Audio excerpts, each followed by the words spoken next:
তাবুকের যুদ্ধে জনদামামা বেজে উঠেছে। রোমান সৈন্যরা হুজুরের সঙ্গে যুদ্ধ করবে, জিহাদ করবে, ইসলামকে পরাজিত করার জন্য তারা আক্রমণের প্রস্তুতি নিল।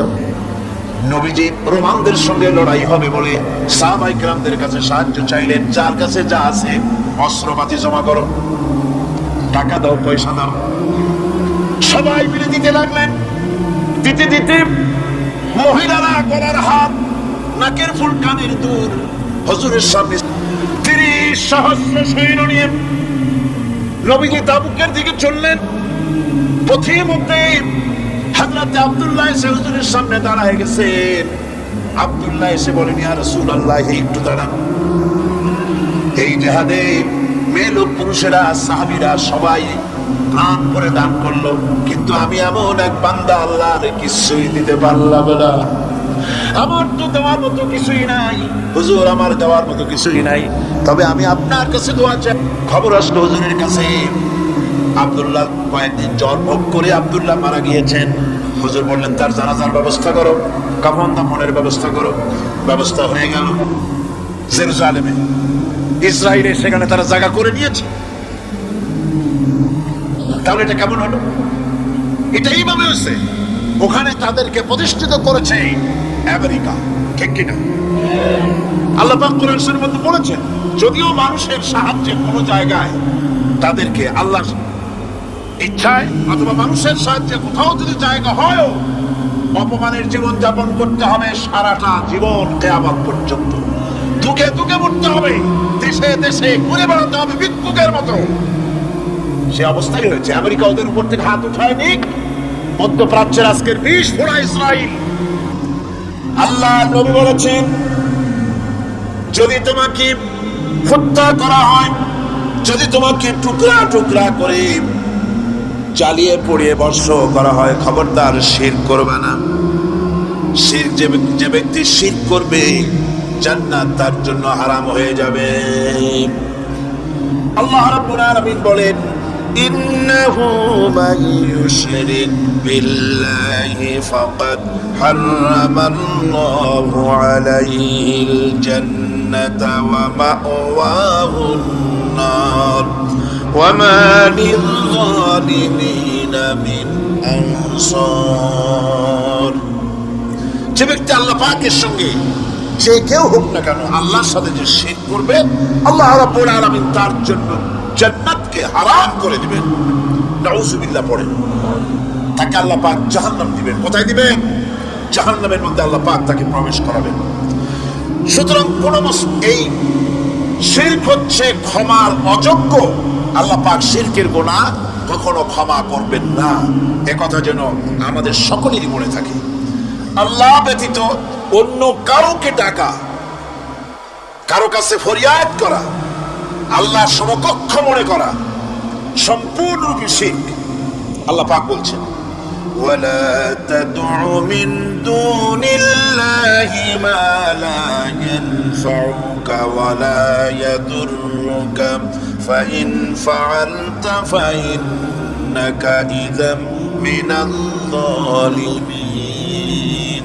আল্লাহকে ছেড়ে এমন কোন সত্তাকেই দেখো না যারা তোমার কোনো উপকার করতে পারে না, তোমার কোনো ক্ষতিও করতে পারে না, তোমার কোনো উপকারও করতে পারে না। এগুলি যেমন মূর্তি পূজার ব্যাপারে বলা হয়েছে, এগুলো ঠিক তেমন দুনিয়ার ভালো মন্দ সবটাই হচ্ছে আল্লাহ রাব্বুল আলামিনের হচ্ছেন এর মালিক। সুতরাং ভালো মন্দ সবটার জন্য হাত পাততে হবে কেবলমাত্র কার কাছে? আল্লাহ পাকের কাছে। জোরে বলেন, কার কাছে? দেখুন আল্লাহ পাক তার রাসূলকে কি কথা বলছেন। আল্লাহ রাব্বুল আলামিন তার হাবিবকে বলছেন, ওয়াইয়ামসাসকাল্লাহু বিদুররিন ফালা কাশিফা লাহু ইল্লা হুয়া। আল্লাহ রাব্বুল আলামিন তিনি যদি তোমাকে কোনো বিপদ দেন, তাহলে পৃথিবীর এমন কেউ নাই যে সে বিপদ থেকে তোমাকে রক্ষা করতে পারে বা ঠেকাতে পারে। ওয়াইয়ুরিদকা বিখাইরিন ফালা রাদ্দা লিফাদলি। আর যদি আল্লাহ পাক আপনার কোনো ভালো করতে চান, উপকার করতে চান, তার থেকে, সেই উপকার থেকে আপনাকে কেউ ফিরায় রাখতে পারবে না। তার মানে হলো, আপনাকে যদি আল্লাহ ক্ষতি করতে চান, তা কেউ সেই ক্ষতি থেকে বাঁচাতে পারবেন না। আর যদি উপকার করতেও চান, তাও কেউ ঠেকাতে পারবে না। ভালো মন্দ যেটাই হোক, সবটার মালিক হতেছেন আল্লাহ পাক। কে মালিক? আল্লাহ সুবহানাহু ওয়া তাআলা। এই কথাগুলি আমাদের কলিজার মধ্যে বদ্ধমূল হতে হবে। আমি এগুলি প্রায় প্রতি বছরই শিরকের ব্যাপারে কিছু না কিছু কথা বলি। তার কারণ হচ্ছে, মূল আকীদা হচ্ছে আমাদের তাওহীদ। তাওহীদের উপরে প্রতিষ্ঠিত হতে হবে। একটা বিল্ডিং তৈরি করবেন, বিল্ডিংটার স্থায়িত্ব নির্ভর করবে আপনার সিমেন্ট ভেজাল কিনা। সিমেন্টের চাইতে যদি বালু বেশি দেন, পরিমাপের চাইতে যদি সিমেন্ট কম হয়, বালু বেশি হয়, অথবা বালু সিমেন্টে যদি মাটি মিশানো থাকে, এ দিয়ে যদি কোনো বিল্ডিং তৈরি হয়, সামান্য ভূমিকম্প বা জোরে বাতাস আসলেই বিল্ডিংটা কাত হয়ে পড়ে যাবে, ঠিক কিনা?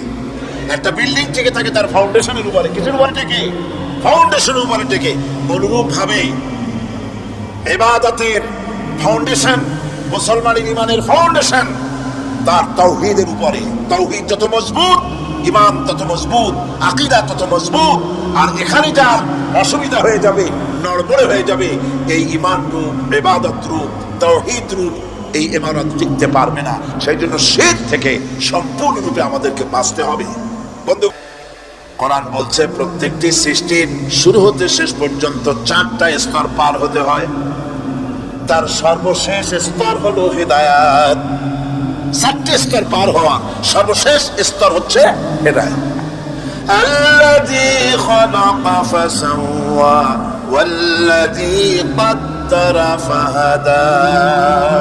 তিনি সকল বস্তুকে সৃষ্টি করেন এবং তারপর তার পরিমাপ, তার কর্মপথ, তার হেদায়েত তিনি দিয়ে দেন। তার মানে হচ্ছে, তিনি সৃষ্টি করেন, সামঞ্জস্য রাখেন, পরিমাপটা ঠিক করেন এবং পথের নির্দেশ দেন। সৃষ্টি করেই ছেড়ে দেন না, তার হেদায়েত দিয়ে দেন। তার পরিমাপটা ঠিক করেন, সামঞ্জস্য করেন। কিরকম? দেখুন, আপনি যখন দাঁড়ান, তখন আপনার পায়ের উপরে হাঁটু থেকে হাঁটুর নিচের যে অংশটা পা পর্যন্ত, ওইটাকে কি কয়? পা, নলা। এই তো ঠিক বলছেন, নলা। আপনারা আমাকে সাহায্য করেন যেখানে আমি আটকে যাই। নলা। এই নলাটা পায়ের সেন্টারে যদি রাখা হতো, বুঝেন ভালো করে, পায়ের সেন্টারে এই জায়গাটা, এটা ধরুন পা, এই জায়গাটায় যদি হতো পায়ের নলাটা, হয় সিধায় পড়তেন, না হয় ফুটোয় পড়তেন। আল্লাহ পাক বলছেন, শুধু সৃষ্টি করি না, সামঞ্জস্য এবং পরিমাপ ঠিক করি। মাপ মতো পাটা সামনে গোড়ালির কাছে নলাটা বসায় দেওয়া হয়েছে, যাতে আপনি সিধো না হন, ফুটো হয়ে না পড়েন। সুবহানাল্লাহ কইতে ইচ্ছা করে না? এই নলাটা যদি আঙ্গুলের দিকে আসতো আর পাটা যদি পিছনের দিকে বেশি অংশ থাকতো, যতই সামনে হাঁটতেন ততই পিছনে চলে যেতেন। ভূত নাকি, ভূতের পা থাকে নাকি পিছনের দিকে, বলে লোকেরা, আমি দেখিনি। ভূত নাকি সামনে আগাতে গেলে পিছনে চলে যায়।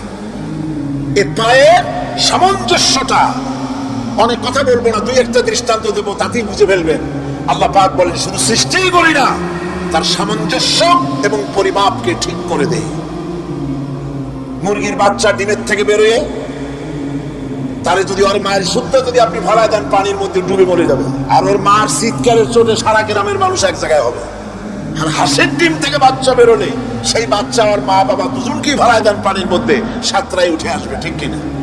কে শিখাল সাঁতার? কে শিখাল? শুধু সৃষ্টি করেন না, আল্লাহ পাক সৃষ্টি করেন, সামঞ্জস্য এবং পরিমাপকে ঠিক করেন এবং তাকে পথের নির্দেশ দেন। এটা হলো সর্বশেষ। সৃষ্টি করে ছেড়ে দেন না। যেমন কোরআনে কারিমে হযরত ইব্রাহিম আলাইহিস সালাম, তিনি তার সম্প্রদায়ের সাথে যে কথোপকথন করেছিলেন, বিষয়টি আল্লাহ পাক কোরআনে কারিমের মধ্যে কোট করে দিলেন। এই হেদায়েতের বিষয় সেখানে আছে বলে আল্লাহ পাক বিষয়টা কোরআনে জায়গা করে দিলেন। وَإِذْ قَالَ إِبْرَاهِيمُ لِأَبِيهِ وَقَوْمِهِ إِنَّنِي بَرَاءٌ مِّمَّا تَعْبُدُونَ إِلَّا الَّذِي فَطَرَنِي فَإِنَّهُ سيهدين ইব্রাহিম আলাইহিস সালাম তার পিতা এবং তার পুত্রকে বললেন, তার সম্প্রদায়ের লোকদেরকে, নিঃসন্দেহে আমি মুক্ত, আমি পবিত্র। তোমরা যেসব জিনিস দিয়ে যেসব এর ইবাদত করো, গোলামি করো, আনুগত্য করো, আমি তার থেকে পবিত্র। আমি তো শুধু ইবাদত করি, গোলামি করি সেই স্রষ্টা যিনি আমাকে সৃষ্টি করেছেন। আমার সম্পর্ক শুধুমাত্র সেই সত্তার সাথে যিনি সৃষ্টি করেছেন। আল্লাযী খালাকানি ফাহুয়া ইয়াহদিন, যিনি আমাকে সৃষ্টি করে শুধু সৃষ্টি করেন নাই, আমাকে হেদায়েত দিয়েছেন, আমাকে পথের দিশা দিয়েছেন। ওয়াল্লাযী হুয়া ইউতঈমুনি ওয়া ইয়াসকিন, যিনি আমাকে সৃষ্টি করেছেন তিনি হেদায়েত দিয়েছেন, আর আমি যখন তৃষ্ণার্ত হই তিনি আমাকে পান করান, আমি যখন ক্ষুধার্ত হই তিনি আমাকে আহার দেন। ওয়া ইযা মারিদতু ফাহুয়া ইয়াশফিন, আর যখন অসুস্থ হই তখন তিনি আমাকে রোগমুক্ত করে দেন। সুবহানাল্লাহি ওয়া বিহামদিহি। তাহলে কি হলো? অর্থাৎ যে প্রতিপালক, তার প্রতিপালন পদ্ধতি আমার সকল প্রয়োজন মিটান, যিনি আমাকে পান করান, আহার করান, অসুস্থ হলে যিনি আমাকে সুস্থ করেন। হেদায়েতের কামটা তিনি আরেকজনের জন্য রাখেন নাই, তিনি আমার হেদায়েতের ব্যবস্থাও করেছেন।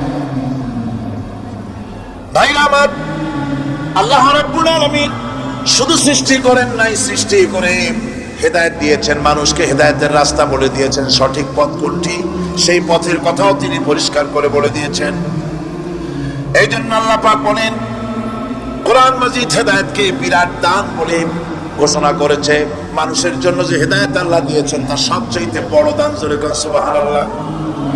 ইন্না খালাকনাল ইনসানা মিন নুতফাতিন আমশাজিন নাবতালিহি ফাজআলনাহু সামিআন বাসীরা, আমি মানুষের মিলিত শুক্র দ্বারা নুতফা দিয়ে আমি মানুষ সৃষ্টি করেছি এবং তাকে একে একে বিভিন্ন স্তর পার করেছি। তাকে শ্রবণ শক্তি দিয়েছি, তাকে দর্শন শক্তি দিয়েছি। ইন্না হাদাইনাহুস সাবিলা ইম্মা শাকিরান ওয়া ইম্মা কাফুরা, নিশ্চয়ই আমি তাদেরকে তাদের কর্মপন্থা প্রদান করেছি, আমি তাদেরকে হেদায়েত দিয়েছি, চলার পথের দিশা দিয়েছি। এখন ইচ্ছে করলে সে কৃতজ্ঞ হতে পারে, ইচ্ছে করলে অকৃতজ্ঞতার পথ অবলম্বন করতে পারে। আমি তাকে হেদায়েত দিয়ে দিয়েছি, পথ দেখিয়ে দিয়েছি। ডান এবং বাম দুটি রাস্তা আল্লাহ পাক দেখিয়ে দিয়েছেন। আসহাবুল ইয়ামিন, আসহাবুল শিমাল, একটা ডানপন্থী আর একটা বামপন্থী। আমাদের দেশে কিছু লোক আছে নাম মুসলমান কিন্তু বলে যে আমরা বামপন্থী আন্দোলন, অথচ সমস্ত ডানপন্থীদের জায়গা হবে জান্নাতে যদি জান্নাতের আমল করতে পারে। ডানপন্থীদের নেতা হচ্ছেন দুনিয়ার সমস্ত পয়গম্বরেরা, আর বামপন্থীদের নেতা হলো শয়তান। বামপন্থীদের নিয়ে শয়তান যাবে কিয়ামতে জাহান্নামে। আল্লাহ পাক রাস্তা বলে দিয়েছেন। আল্লাহ রাব্বুল আলামিন বলেন, আলাম নাজআল লাহু আইনাইনি ওয়া লিসানান ওয়া শাফাতাইন ওয়া হাদাইনাহু নাজদাইন, আমি কি তোমাদের দুটো চক্ষু দেইনি, দেখার জন্য দুটো চোখ দেই নাই? আমি কি তোমাদেরকে কথা বলার জন্য দুটো ঠোঁট দেইনি? এরপরে আমি কি তোমাদেরকে ভালো মন্দ বোঝার জন্য আমি কি হেদায়েত দেইনি? ভালো মন্দ সবটা বোঝার জন্য আমি তোমাদেরকে হেদায়েত দিয়েছি। সুতরাং এই হেদায়েতের রাস্তা ছেড়ে দিয়ে তোমরা নিজেদেরকে গুমরাহির মধ্যে ডুবিয়ে দিও না। আমার দেওয়া হেদায়েতের রাস্তায় নিজেদেরকে পরিচালিত করার জন্য প্রচেষ্টা করো।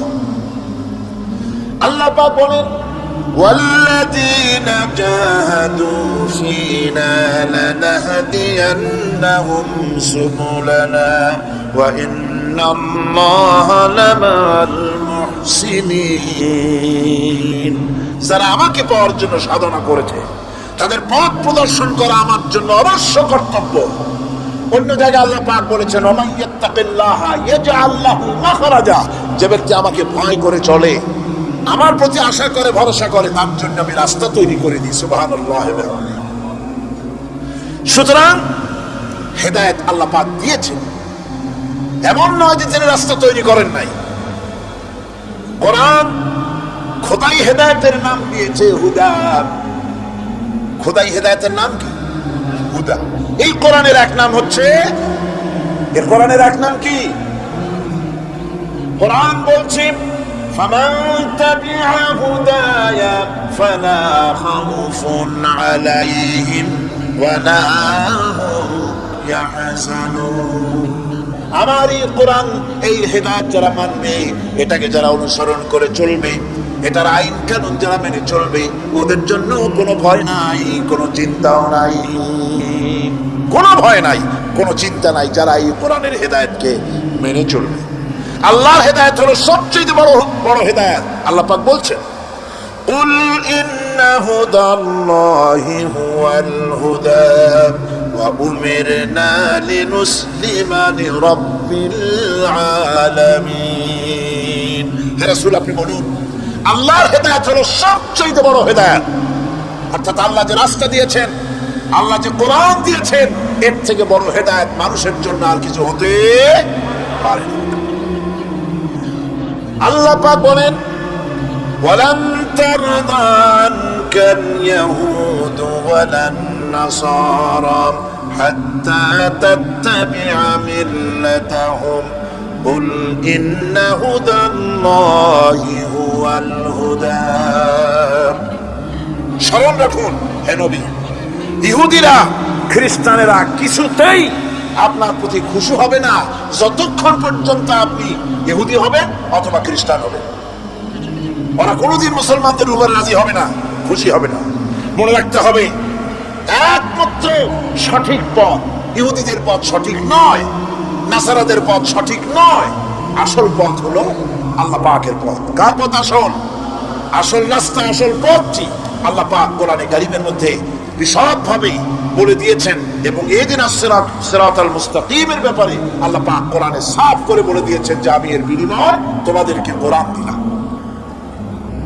বস্তুত ইহদিনাস সিরাতাল মুস্তাকিম এর জবাব হলো ওয়া ইন্নাল্লাহা রাব্বি ওয়া রাব্বুকুম ফা'বুদুহু হাযা সিরাতুম মুস্তাকিম। নিঃসন্দেহে আল্লাহ তোমাদের এবং আমাদের রব, আর সুতরাং তারই উপাসনা করতে হবে। এটাই দ্বীনের সরল পথ, আর এটা কোনো নতুন পথ নয়। আল্লাহ যে পথটা দিয়েছেন রাসূল করিম সাল্লাল্লাহু আলাইহি ওয়াসাল্লামের মাধ্যমে, সেটা কি কোনো নতুন পথ? না। কোরআন বলছে এটা নতুন পথ নয়। শারা'a লাকুম মিনাদ দীন মা ওয়াসসা বিহি নূহান ওয়াল্লাযী আওহাইনা ইলাইকা ওয়া মা ওয়াসাইনা বিহি ইব্রাহীম ওয়া মূসা ওয়া ঈসা আন আকিমুদ দীন ওয়া লা তাতাফাররাকু ফীহি। শারা'a লাকুম মিনাদ দীন, এই দিন তিনি তোমাদের জন্য সেই দিনই মনোনীত করেছেন যা হযরতে নূহ আলাইহিস সালাম এর উপরে তিনি ওসিয়ত করেছেন। যা ওসিয়ত করা হয়েছিল, নসিহত করা হয়েছিল হযরতে নূহ আলাইহিস সালামের প্রতি, তিনি মনোনীত করেছিলেন হযরত নূহ আলাইহিস সালামকে এই দ্বীনকে প্রচার করার জন্য। আর যার উপরে চলার জন্য হযরত ইব্রাহিম, হযরত মূসা, হযরত ঈসাকে নির্দেশ করা হয়েছিল। তাদের সকলের শিক্ষাই ছিল একটা, আল্লাহ পাকের দ্বীনকে প্রতিষ্ঠা করো, আর এই ব্যাপারে কোন রকমই নিজেদের মধ্যে পার্থক্য, মত পার্থক্যের সৃষ্টি করো না। এখন কথাটা আরো ক্লিয়ার করে দেই। ইহদিনাস সিরাতাল মুস্তাকিম চাইছিলাম আল্লাহ আমাদেরকে একটা সহজ রাস্তা দাও, সেই সহজ রাস্তা বলে দেওয়ার জন্য এসেছে কোরআন। সেই সহজ রাস্তা বলে দেওয়ার জন্য কি এসেছে? সেটা বলেন কি? এই কোরআনে কারীম যদি প্রতিষ্ঠিত করা যায় সমাজে, রাষ্ট্রে, ব্যক্তিতে, পরিবারে, কোরআন যদি প্রতিষ্ঠিত করা যায়, তাহলেই মানুষেরা সহজ সরল পথ পাবে। নইলে সহজ সরল পথ পৃথিবীতে আর কারো কাছে নাই। যা আছে সবটা কার কাছে? কোরআনে কারীমের কাছে। কাল্লাযীনা আন'আমতা আলাইহিম গায়রিল মাগদুবি আলাইহিম ওয়ালাদ-দাল্লিন। আয় আল্লাহ, অনুগ্রহপ্রাপ্ত দল, সেই রাস্তা অনুগ্রহপ্রাপ্তদের রাস্তা চাই। তোমার মনোনীত ব্যক্তি অনুগ্রহপ্রাপ্ত যারা, তাদের পথ অনুসরণ করতে চাই। এই অনুগ্রহপ্রাপ্ত দল কারা, সে কথা কোরআন শরীফে বলা হয়েছে। আল্লাহ রাব্বুল আলামিন বলেন, وَمَن يُطِعِ اللَّهَ وَالرَّسُولَ فَأُولَئِكَ مَعَ الَّذِينَ أَنْعَمَ اللَّهُ عَلَيْهِمْ مِنَ النَّبِيِّينَ وَالصِّدِّيقِينَ وَالشُّهَدَاءِ وَالصَّالِحِينَ وَحَسُنَ أُولَئِكَ رَفِيقًا। আর যে ব্যক্তি আল্লাহ এবং রাসূলের আনুগত্য স্বীকার করলো, নিঃসন্দেহে সে অনুগ্রহপ্রাপ্তদের সঙ্গী হলো। সেই অনুগ্রহপ্রাপ্ত কারা? নবীগণ 4 শ্রেণীর লোক। কয় শ্রেণী বলেন সবাই, কয় শ্রেণী? নবীগণ, সিদ্দিকীন, শুহাদা, সালিহিন। এই 4 শ্রেণীর লোক হচ্ছে আল্লাহ পাকের অনুগ্রহপ্রাপ্ত লোক। কোন আলহামদুলিল্লাহ। এরাই হলো অনুগ্রহপ্রাপ্ত দল। এখন নবী কারা? নবী হচ্ছেন যারা নাকি আল্লাহ পাকের কাছ থেকে ওহী প্রাপ্ত হয়েছেন, নিখিল মানুষের চিরন্তন শান্তি এবং কল্যাণের জন্য আল্লাহ পাকের নিকট থেকে সত্যের বিধান লাভ করেছেন। তারাই হচ্ছেন নবী, যারা আল্লাহ পাকের কাছ থেকে ওহী প্রাপ্ত হয়েছেন। আর নবীরা হচ্ছেন মাসুম, নবীরা হচ্ছে বেগুনাহ। নবীদের কোনো ভুল নাই, নবীদের কোনো গুনাহ নাই। সুবহানাল্লাহ। এই পৃথিবীর মধ্যে সুপার কোয়ালিটির মানুষ, সর্বশ্রেষ্ঠ মানুষ কারা? নবীরা। সর্বশ্রেষ্ঠ মানুষ কারা? এখানে আবার এক শ্রেণীর লোকেরা বলে যে নবীরে মানুষ কোয়া যাবে না। আছেন এমন লোক, নবীরে মানুষ কোয়া যাবে না। কেন? কেন? নবীর সম্মান কত। আচ্ছা, নবীরে মানুষ বলবো না তো বলবো নাকি? নবীরা কি ফেরেশতা? যদি ফেরেশতা বলি তাহলে কি নবীদের মর্যাদা বাড়ানো হলো? বলেন আপনারা, বাড়ানো হলো? তাহলে নবীদের কি বলবো? তারা কি জেন? যদি জেন বলি তাহলে তাতে কি মর্যাদা বাড়বে? সবচাইতে মর্যাদা বেশি কার? মানুষের। সুতরাং এক শ্রেণীর লোকেরা খামোখাই আলেম নামধারী লোক, অথচ নবীকে মানুষ বলতে রাজি না। কোরআনে কারীম সাফ করে আল্লাহ পাক পরিষ্কার করে বলেছেন, কুল ইন্নামা আনা বাশারুম মিসলুকুম ইউহা ইলাইয়া আন্নামা ইলাহুকুম ইলাহুন ওয়াহিদ। নবী বলুন, আমি তোমাদের মতো মানুষ, আমার উপরে ওহী আসে। ইন্নামা আনা বাশারুম মিসলুকুম, তোমাদের মতো মানুষ। একটু ভালো করে বিষয়টা বোঝেন। আরো বলেছি আমি, আজকে আমার স্মরণ করায় দেই। আল্লাহ শিখাই দিচ্ছেন, বলুন আমি তোমাদের মতো মানুষ, ফেরেশতা নই, জিন নই, আমার কাছে ওহী আসে। পার্থক্য এখানে। তবে আরো পার্থক্য আছে, সেটা হচ্ছে আমরা হচ্ছে সাধারণ মানুষ, নবীরা হচ্ছেন অসাধারণ মানুষ। সুবহানাল্লাহ। আমরা হচ্ছে মানব, রাসূল আল্লাহর পয়গম্বর হচ্ছেন মহামানব। কথা বুঝে আসছে? তার মানে হলো আমরা সাধারণ মানুষ। সাধারণ মানুষেরা গুনাহ করতে পারে, ভুল করতে পারে, সব রকমের গুনাহ করতে পারে। নবীরা কোনো গুনাহ করতে পারেন না। আল্লাহ পাক তাদের দিয়ে গুনাহ করান না। আল্লাহ পাক ফেরেশতা দিয়ে, আপন কুদরত দিয়ে নবীদেরকে হেফাজত করেন। সুবহানাল্লাহ। সুতরাং এই কথা বিশ্বাস করতে হবে, সমস্ত নবীরা হচ্ছেন মানুষ। নবীদের আদর্শই কেবলমাত্র আদর্শ, সেই আদর্শকেই গ্রহণ করতে হবে, তাকেই একমাত্র নেতা হিসাবে গ্রহণ করতে হবে। আমার নেতা বলতেও রাজি না। মুশকিল কি এক জায়গায়? কয় যে নেতা বলা যাবে না। কেন? কই যে ওই যে মানুষেরা বলে, স্লোগান দেয়, আমার নেতা, তোমার নেতা, অমুক তমুক, হ্যান ত্যান। তো এগুলির সাথে নবীরে মিশানো এটা ঠিক না। আচ্ছা, নবীরে নেতা কব না, কব নাকি? নবী কি হয় নেতা হবে, না হয় অনুসারী হবে, এর বাইরে তো কিছুই নাই। হয় ইমাম, না হয় মুক্তাদি। বাইরে কি? বাইরে তো নাই কিছু। সুতরাং নবীকে মুক্তাদি হবে, নবীকে অনুসারী হবে? নিশ্চয়ই হাজারবার নবী হচ্ছেন ইমাম, নবী হচ্ছেন নেতা। আমরা যখন আরবিতে বলি, ওনারা নিজেরা আরবিতে বলেন, তখন কোনো আপত্তি হয় না। আল্লাহুম্মা সাল্লি আলা সাইয়্যিদিনা মুহাম্মদ। সাইয়্যিদিনা মানে হচ্ছে আমাদের লিডার, আমাদের নেতা। সাইয়েদানা যখন বলে তখন আপত্তি করে না, কিন্তু আমাদের নেতা বললেই আপত্তি করেন। বাংলা ভাষা, বাংলাদেশি মানুষ হইয়া বাংলা ভাষার প্রতি গভীর জ্ঞান দেখলে দুঃখই হয়। বন্ধুগণ, মনে রাখতে হবে নবী হচ্ছেন মাসুম, বেগুনাহ এবং নেতা, আর মুহাম্মদ সাল্লাল্লাহু আলাইহি ওয়াসাল্লাম হচ্ছেন বিশ্ব নেতা, এটা কোনো সন্দেহ নাই। এই নবীর অনুসরণ করতে হবে। সিদ্দিকিন হচ্ছে সত্যকে যারা উদার, উন্মুক্ত, অকুণ্ঠ চিত্তে, দ্বিধাহীন ভাবে যারা গ্রহণ করেছে, এর বিপরীত যারা করেই নাই, তারাই হচ্ছেন সিদ্দিকিন।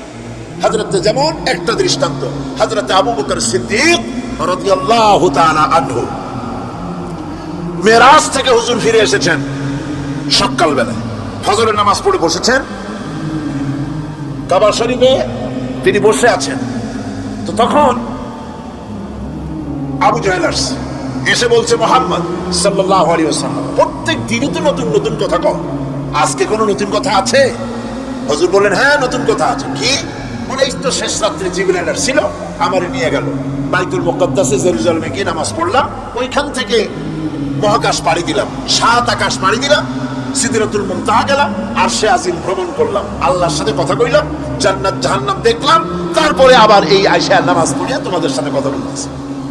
আবু জাহেল কয় যে, খাইস যাও, মাথাটা একটু ভালো ছিল, এখন তাও সর্বনাশ হয়ে গেছে।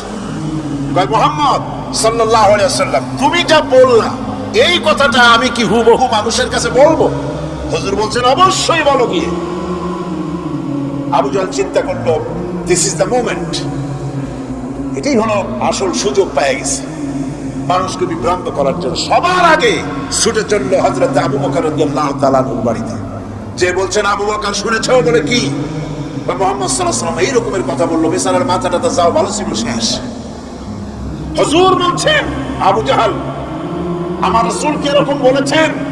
আবু জাহেল বলছে, আমার নিজ কানে শুনে আসলাম, এখনো তিনি সেখানে বসা।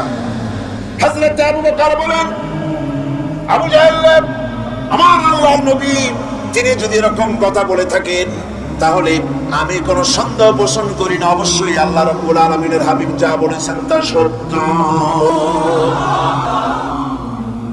হযরত আবু বকর রাদিয়াল্লাহু তাআলা আনহু মসজিদে হারামে আসলেন, হুজুরকে জিজ্ঞেস করলেন, হুজুর আবু জাহেল আমাকে এই সব কথা বললো, এগুলি কি ঠিক? হুজুর বললেন, হ্যাঁ। তিনি ঘটনা বয়ান করলেন। হযরত আবু বকর বললেন, হে রাসূল, আপনি যা বলেছেন সত্য বলেছেন, আপনার মেরাজ ঠিক হয়েছে, সঠিক হয়েছে, সন্দেহ নাই। হুজুর বলেন, আবু বকর তুমি তো শুধু আবু বকর নও, তুমি সিদ্দিক। সত্যকে যারা অকুণ্ঠ চিত্তে, দ্বিধাহীন ভাবে যারা সত্যের সামনে মাথা নত করেছে, গ্রহণ করে নিয়েছে, দ্বিমত পোষণ করে নাই, কোন রকমের দুষ্ট বুদ্ধির আশ্রয় গ্রহণ করেনি, উল্টা পাল্টা করেনি, এই সমস্ত মানুষেরই হলো সিদ্দিক। আর এদের দলকেই সিদ্দিকিন বলা হয়। তাহলে নবীর সিদ্দিকিন, এনারা হচ্ছেন নেয়ামত প্রাপ্ত। 3 নম্বরে হচ্ছে শুহাদা, সত্যকে যারা সত্যের সাক্ষী দিয়েছে, সত্যের সাক্ষ্যদাতা। সত্য হচ্ছে ইসলাম। সত্য কি? ইসলাম। সত্য হচ্ছে আল্লাহ, সত্য হচ্ছে নবী, সত্য হচ্ছে কোরআন, সত্য হচ্ছে হাদিস। এই মহাসত্যকে যারা স্বীকৃতি দিয়েছে, নিজেদের কথা দিয়ে, কাজ দিয়ে, ধন দিয়ে, সম্পদ দিয়ে, এমনকি নিজের জীবনটা এই রাস্তায় বিলিয়ে দিয়ে, মহাসত্যের চিরস্থায়ী সাক্ষী দিয়ে দুনিয়া থেকে যারা বিদায় হলেন, ওনারা হচ্ছেন শহীদ। আজ রাস্তাঘাটে শহীদ হয়, জান্নার নামের আগে শহীদ বসায় দেয়। শহীদ এত সোজা জিনিস নয়। আল্লাহর রাস্তা, ধর্মের জন্য, ইসলামের জন্য, আল্লাহর জন্য, কোরআনের জন্য, রাসূলের জন্য যারা জীবন দেন, তারাই হচ্ছে শহীদ। এই শহীদদের মর্যাদা আল্লাহ রাব্বুল আলামিন এত বেশি মর্যাদা দান করেছেন। শহীদদের মর্যাদা আল্লাহ পাক দিয়েছেন, কিয়ামতের দিন শহীদদের কোনো বিচার করা হবে না। আল্লাহ রাব্বুল আলামিন শহীদদেরকে বিনা বিচারে জান্নাত দিয়ে দিবেন। শহীদের বিশাল মর্যাদা, বিরাট মর্যাদা। এই শহীদ শাহাদাতের তামান্না প্রত্যেক মুসলমানের ভিতরে থাকতে হবে। হুজুর বলেছেন, শহীদি মওতে যন্ত্রণা পিঁপড়ায় কাটার যন্ত্রণার চাইতে বেশি কিছু নয়। শাহাদাত হচ্ছে এপারে মউত আর ওপারে আল্লাহর সঙ্গে দেখা হয়ে যাবে। শহীদি মউত হচ্ছে আল্লাহর সঙ্গে দেখা করার একটা সেতু বন্ধন, একটি সেতু, একটি ব্রিজ, একটা পুল, একটা সাঁকো। এপারে দুনিয়া, ওপারে আল্লাহ পাকের সঙ্গে দেখা হবে। সুবহানাল্লাহ। ভাইরা, ইসলামের জন্য যারা জীবন দিলেন, যারা শাহাদাত বরণ করলেন, তারা জাতির সম্মানের পাত্র। সেই সম্মান, সেই মর্যাদা আল্লাহ রাব্বুল আলামিন শহীদ করে প্রদান করেছেন হযরত আব্দুল্লাহ জুলবাজাদাইন, যার কথা বুখারীতে লেখা হয়েছে। সুবহানাল্লাহ। যুবক মানুষ ইসলাম কবুল করেছেন। ইসলাম কবুল করতে গিয়ে বাড়ি ঘর জায়গা জমি কিছুই ছিল না। ছোট্ট অবস্থায় বাবা মারা গেছে, চাচার কোলে লালিত পালিত হচ্ছিলেন। এরপরে রাসূলের প্রতি ঈমান আনবেন, চাচার ভয়তে পারেন না। হুজুর হিজরত করলেন। আব্দুল্লাহ, তার নাম ছিল আব্দুল উজ্জা। তিনি চলে গেলেন চাচার কাছে। চাচা গো, মুহাম্মদ সাল্লাল্লাহু আলাইহি ওয়াসাল্লাম আল্লাহর নবী, ব্যাপারে তোমার মত কি? তিনি বলেন, আমারও তো তাই মনে হয়। যদি তাই মনে হয় তার উপর ঈমান আনবেন কিনা? চাচা বলেন, না, কখনো ঈমান আনবো না।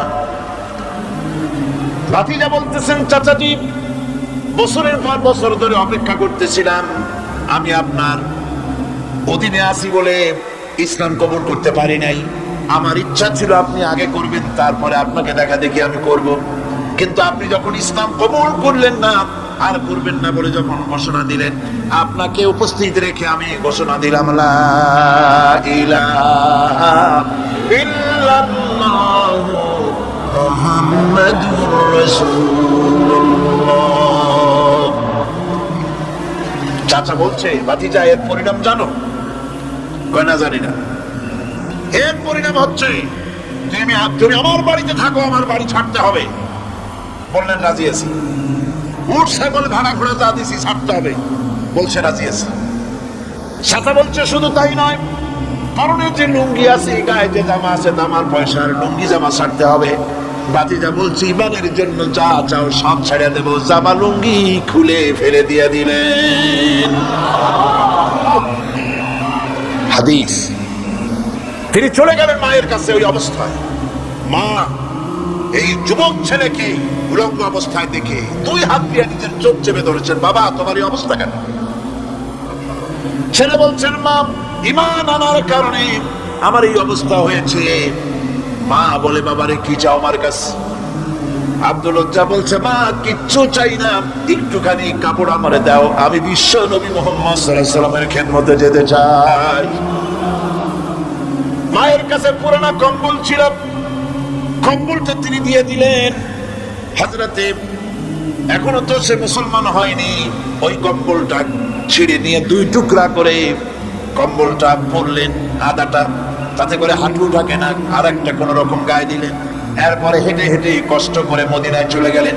মসজিদে নববীর ভিতরে ঢুকে দরজার কাছে বসা বিশ্বনবী জনাবে মুহাম্মদুর রাসূলুল্লাহ সাল্লাল্লাহু আলাইহি ওয়াসাল্লাম মসজিদে নববীতে, যুবক, হাঁটুর উপরে কাপড়, মাথার চুল, উস্কো খুস্কো চেহারা, ক্ষুধার্ত চেহারা। হুজুর জিজ্ঞেস করছেন, তুমি কে? তিনি বললেন, আমার নাম আব্দুল উজ্জা। তোমার এই অবস্থা কেন? তিনি বললেন, হুজুর, ঈমান আনার জন্য বাড়ি ঘর জায়গা জমিন উট বাছুর সব হারাইছি, এমনকি পরনের লুঙ্গিও আমার দেয় নাই, মায়ের কম্বলটা ছিঁড়িয়ে দিয়েছি।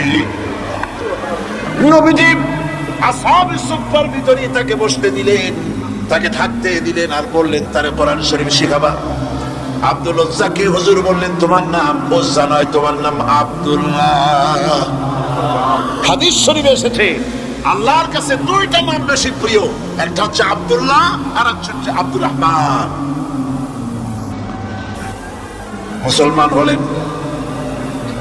এরপরে আসহাবে সুফফার মধ্যে বসে আছেন, কোরআন শরীফ জোরে জোরে তেলাওয়াত করেন। আসহাবে সুফফা রাসূলের কাছে নালিশ করলেন, অভিযোগ করলেন, হুজুর, এই আব্দুল্লাহর কোরআন শরীফ এত জোরে পড়ে, তার চিল্লানির জ্বালায় আমরা বিশ্রাম করতে পারি না। নবীজি বললেন, সাহাবীরা আব্দুল্লাহকে বেশি করে চিল্লাইতে দাও, বাধা দিও না, কারণ তার ঈমান বড় দামের ঈমান হয়েছে, ঈমান আনতে গিয়ে কিছু আনতে পারে নাই, তাকে বাধা দিও না, প্রাণ ভরে চিল্লাইতে দাও, জোরে জোরে পড়তে দাও। ইতিমধ্যে তাবুকের যুদ্ধে জনদানবা বেজে উঠেছে। রোমান সৈন্যরা হুজুরের সঙ্গে যুদ্ধ করবে, জিহাদ করবে, ইসলামকে পরাজিত করার জন্য তারা আক্রমণের প্রস্তুতি নিল। নবীজি রোমানদের সঙ্গে লড়াই হবে বলে সাহাবায়ে কেরামদের কাছে সাহায্য চাইলেন, যার কাছে যা আছে অস্ত্রপাতি জমা করো, টাকা দাও, পয়সা দাও। সবাই মিলে দিতে লাগলেন। দিতে দিতে মহিলারা গলার হার, নাকের ফুল, কানের দুল হুজুরের সামনে স্তূপ হয়ে গেছে, টাকা করে সোনা দানা সব শুদ্ধ। হুজুর বলছেন, সাহাবীরা সবাই তো সব জিনিস দিলে, আমার আবু বকর দেখি না কেন? হযরত আবু বকর রাদিয়াল্লাহু তাআলা আনহু একটা পিলারের আড়ালে দাঁড়ানো ছিলেন। হুজুরের ডাক শুনে তিনি আসলেন, হাতে ছোট্ট একটা থলি, চোখে পানি। থলিটা হুজুরের হাতে তুলে দিলেন। হুজুর থলি ছাড়লেন, দেখা গেল কয়েকটা দিরহাম আর কয়েক কেজি গম, আর কিছু নেই। হুজুর তাকালেন, দেখছেন আবু বকর রাদিয়াল্লাহু তাআলা চোখের পানিতে দাঁড়িয়ে ভিজে ভিজে পড়তেছে। হুজুর বললেন, আমার সাহাবীরা, আজ তোমরা সকলে মিলে যে দান করেছো, সেই দানের তুলনায় আবু বকর যে দান করেছে আল্লাহ রাব্বুল আলামিনের কাছে তার বেশি মূল্য হয়েছে। মনের মধ্যে অনেকের প্রশ্ন জাগলো, কেমন করে তা হলো? আমরা এত এত দিলাম। হুজুর জিজ্ঞেস করলেন, ও সাহাবী, তুমি কত দিয়েছো, বাড়ি কত আছে? তিনি বললেন, এত দিছি, এত আছে। তুমি কত দিয়েছো, কত রেখে এসেছো? প্রত্যেকে এরকম বলল। হযরতে ওসমান, হযরতে ওমর, হযরতে আলী রিদওয়ানুল্লাহি তাআলা আলাইহিম আজমাইন, তারাও বললেন, অর্ধেক এনেছি, অর্ধেক ধুয়ে আসছি, 2 ভাগ এনেছি, 1 ভাগ রেখে আসছি। সব শেষে নবীজি হযরত আবু বকর রাদিয়াল্লাহু তাআলা আনহুকে প্রশ্ন করলেন, আবু বকর, তুমি কি এনেছো আর বাড়ি কি রেখে এসেছো? হযরত আবু বকর বলেন, ইয়া রাসূলুল্লাহ, ইয়া হাবিবাল্লাহ, আমার বাড়িতে জাগতিক সম্পদ বলতে যা বোঝায় সবটুকু এনে নবীজির কদম মোবারকে দান করে দিয়েছি। আবু বকরের ঘরে এখন আল্লাহ আর তার রাসূল ছাড়া কোনো জিনিস বাকি নাই, যা ছিল সব এনেছি। হুজুর জিহাদে রওনা হলেন 30,000 সৈন্য সাথে, 30 সহস্র সৈন্য নিয়ে নবীজি তাবুকের দিকে চললেন। পথের মধ্যে হযরত আব্দুল্লাহ এসে হুজুরের সামনে দাঁড়ায় গেছেন। আব্দুল্লাহ এসে বলেন, ইয়া রাসূলুল্লাহ, একটু দাঁড়ান। এই জিহাদে মেয়ে লোক, পুরুষেরা, সাহাবীরা সবাই প্রাণ ভরে দান করলো, কিন্তু আমি এমন এক বান্দা, আল্লাহর কিছুই দিতে পারলাম না। আমার তো দেওয়ার মতো কিছুই নাই হুজুর, আমার দেওয়ার মতো কিছুই নাই। তবে আমি আপনার কাছে দোয়া চাই, আপনি দোয়া করুন, আমি যেন এই যুদ্ধে, এই জিহাদের ময়দানে আমি যেন শহীদ হতে পারি। নবীজি বললেন, একটু বাকল নিয়ে আসো গাছের। একটা গাছের বাকল আনা হলো। এই বাকলটা হুজুর নিজ হাতে আব্দুল্লাহর হাতে বাঁধা দিলেন, আর বললেন, রব্বুল আলামিন, আমি আব্দুল্লাহর রক্ত কাফেরদের জন্য হারাম করে দিলাম। হযরত আব্দুল্লাহ কেঁদে চার হয়ে যাচ্ছেন, বলছেন, ইয়া রাসূলুল্লাহ, আমি চাইলাম শহীদ হব, আর আপনি আমার রক্তকে কাফেরদের জন্য হারাম করে দিলেন। হুজুর বলেন, আব্দুল্লাহ রে, এখন যদি তোমার মৃত্যু জ্বরের ভিতর হয়, আল্লাহ রাব্বুল আলামিন তোমারে শাহাদাত নসিব করে দিবেন। তাবুকের ময়দানে হুজুর চলে গেলেন। কয়েকদিন পরে খবর আসলো হুজুরের কাছে, আব্দুল্লাহ কয়েকদিন জ্বর ভোগ করে আব্দুল্লাহ মারা গিয়েছেন। হুজুর বললেন, তার জানাজার ব্যবস্থা করো, কাফন দাফনের ব্যবস্থা করো। ব্যবস্থা হয়ে গেল। রাতের বেলায় দাফন হবে। একজন লোক কবরের কাছে দাঁড়ায় টিম টিম করে একটা আলো নিয়ে দাঁড়ায় আছে, আর একজন লোক কবরের ভিতরে নেমেছেন। 2 ব্যক্তি লাশ 2 হাতে উঁচু করে নিয়ে আসতেছেন কবরের কাছে।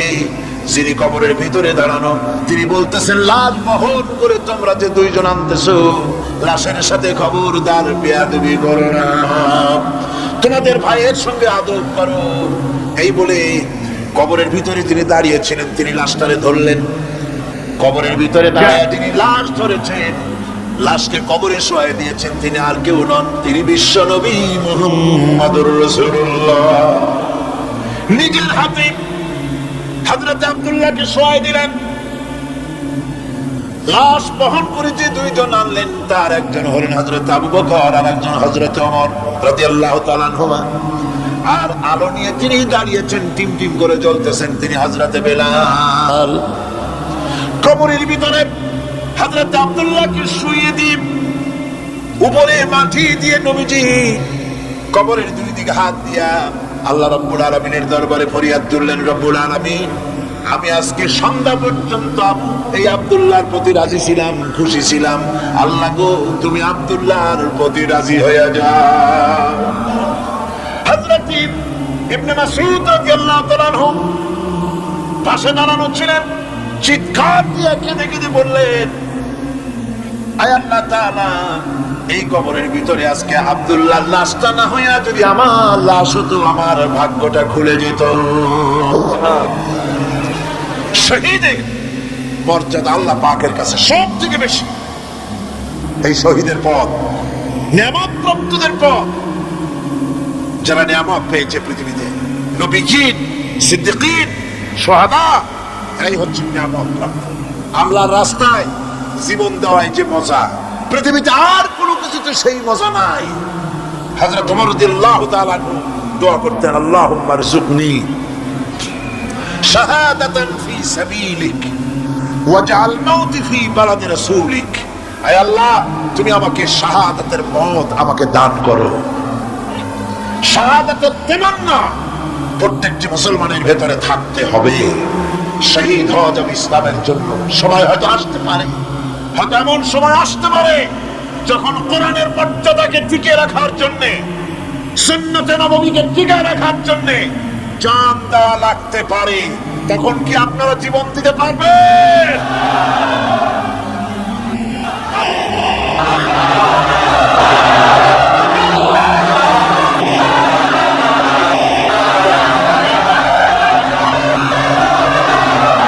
এরপরে চতুর্থ নম্বরে হচ্ছে সালিহিন। চতুর্থ নম্বরে কি?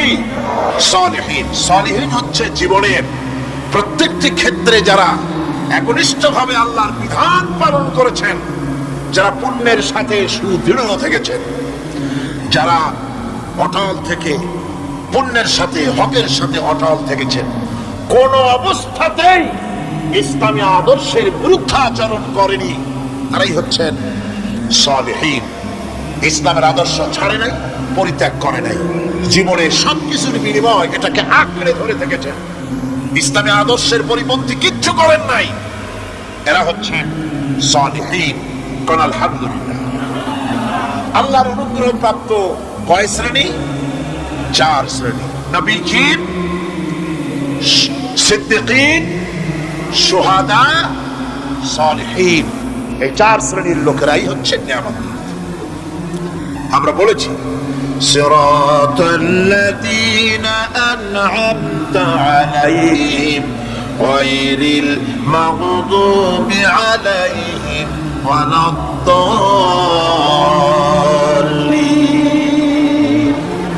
নিয়ামত প্রাপ্তদের পথ চাই, অনুগ্রহ প্রাপ্তদের পথ, আর অভিশপ্ত পথভ্রষ্টদের পথ আমরা চাই না। আমরা পরিহার করে চলবো, এটা একটু আদব। যারা অভিশপ্ত, যারা পথভ্রষ্ট, ওরা কারা? মাগদুব এবং দল্লিন। মাগদুব হচ্ছে অভিশপ্ত, দল্লিন হচ্ছে পথভ্রষ্ট। দুনিয়ার সমস্ত মুফাসসিরিন, মুহাদ্দিসিন সব একমত, মাগদুব হচ্ছে ইহুদিরা। মাগদুব কারা? বলেন না কারা? আর দল্লিন, অভিশপ্ত কারা? খ্রিস্টানেরা। বলেন কারা? একটুখানি জোরে সোরে দরুদ শরীফ পড়েন। সালাতুন ইয়া রাসূলুল্লাহ আলাইকুম, সালামুন ইয়া হাবিবাল্লাহ আলাইকুম। জোরে পড়েন।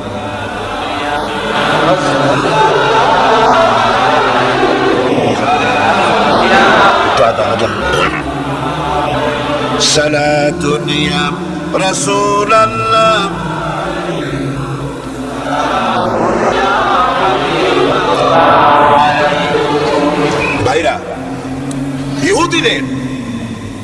অভিশপ্ত হওয়ার কারণটা কি? আল্লাহ রাব্বুল আলামিন বলেন, শোনো কারণ কি। وضربت عليهم المسكنة ذلك بأنهم كانوا يكفرون بآيات الله ويقتلون الأنبياء بغير حق ذلك بما عصوا وكانوا يعتدون। তাদের উপর দারিদ্র এবং অসহায়তার অভিশাপ বর্ষিত হয়েছে। এর কারণ হলো তারা আল্লাহ পাকের আয়াতকে অস্বীকার করেছে, তারা অকারণে আল্লাহর নবীদেরকে হত্যা করেছে এবং প্রত্যেকটি ব্যাপারে আল্লাহর শরীয়তের সীমা লঙ্ঘন করেছে। যুরিবাত আলাইহিমুল যিল্লাতু ওয়াল মাসকানা ওয়া বাউ বিগাদাবিন মিনাল্লাহ। আল্লাহ পাক বলেছেন, চিরকাল ইহুদিরা অভিশপ্ত, তাদের কোন আবাসস্থল হবে না, সারা জীবন ঘুরে বেড়াবে। আপনারা বলবেন, ওই ঘুরে বেড়ায় না তো, তাদের তো জায়গা হয়েছে জেরুজালেমে, ইসরায়েলে, সেখানে তারা জায়গা করে নিয়েছে। তাহলে এটা কেমন হলো? এটা এইভাবে হচ্ছে, ওখানে তাদেরকে প্রতিষ্ঠিত করেছে আমেরিকা, ঠিক কিনা? আল্লাহ পাক কোরআন শরীফে বলেছেন, যদিও মানুষের সাহায্যে কোনো জায়গায় তাদেরকে আল্লাহ ইচ্ছায় অথবা মানুষের সাহায্যে কোথাও যদি জায়গা হয়, অপমানের জীবন যাপন করতে হবে সারাটা জীবন, কিয়ামত পর্যন্ত দুঃখে দুঃখে মরতে হবে, দেশে দেশে ঘুরে বেড়াতে হবে ভিক্ষুকের মতো। সে অবস্থাই হয়েছে। আমেরিকা ওদের উপর থেকে হাত উঠায়নি। মধ্যপ্রাচ্যের আজকের 20 ফোড়া ইসরায়েল, আমেরিকা যদি তাদের রুবুবিয়াতে প্রতিপালনের হাতটা উঠায় নাই, তাহলে আরব দেশে যত লোক আছে যুদ্ধ করা লাগবে না, এক পাশে গিয়ে পেশাব করলে ভাইসে আর লোহিত সাগরে চলে যাবে। সুতরাং এই ইহুদিদের পথ অনুসরণ করা যাবে না। ইহুদিরা অপরাধ করছিল কি? একটু আগেই বললাম, তারা আল্লাহর আয়াতকে অস্বীকার করেছে, তারা নবীদেরকে হত্যা করেছে, এটাই হলো তাদের অপরাধ। তারা শরীয়তের ব্যাপারে বাড়াবাড়ি করেছে। আর খ্রিস্টানরা, তাদের অপরাধ কি? তাদের অপরাধ হচ্ছে তারা আল্লাহর বিধানের উপরে তারাও বাড়াবাড়ি করেছে। তারা নিজেদের আল্লাহর বিধান বাদ দিয়ে নিজেদের মন গড়া জীবনযাপন শুরু করেছে। তারা ঈসা আলাইহিস সালামকে আল্লাহর ছেলে বানাইছে। তারা মদ খায়, তারা জিনা করে, তারা শুকর খায়। তাদের উপরে শরীয়তকে সম্পূর্ণ পুরাঙ্গুল দেখায়া তারা মুশরিকের চাইতেও খারাপ হয়ে গিয়েছে, ঠিক কিনা? এরা, হিন্দুরা কখনো বলে না যে আল্লাহর ছেলে মেয়ে আছে, বলে নাকি? কিন্তু ওরা আল্লাহর ছেলে বানাইছে, মেয়ে বানাইছে, বউ বানাইছে। নাউযুবিল্লাহ। আমেরিকায়, ইংল্যান্ডে, সেসব জায়গায় গির্জায় আজান খ্রিস্টান যাওয়ার লোক নাই। সপ্তাহে একদিন ইবাদত করে, সানডে। সেই সপ্তাহের একদিন ইবাদত করতে লোক পাওয়া যায় না। সেদিন তারা ফুর্তি নাট্য করার জন্য বউ বাচ্চা নিয়ে, মহট্টদ নিয়ে, সিমেচে গিয়ে কাপড় চোপড় ভালাইয়া যা খুশি তাই করে। তারা মসজিদে আসে না, কি বলে, গির্জায় যায় না।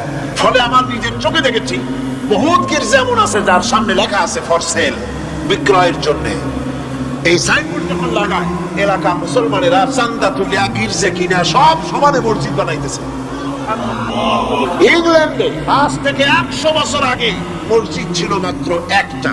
সেই গ্রেট ব্রিটেনে এখন মসজিদের সংখ্যা 7,000-এর উপরে। আলহামদুলিল্লাহ। সুতরাং এই খ্রিস্টান এবং ইহুদিদের পথ অনুসরণ করা যাবে না। কিন্তু তারপরেও আমরা অনুসরণ করছি না? করছি না? করছি।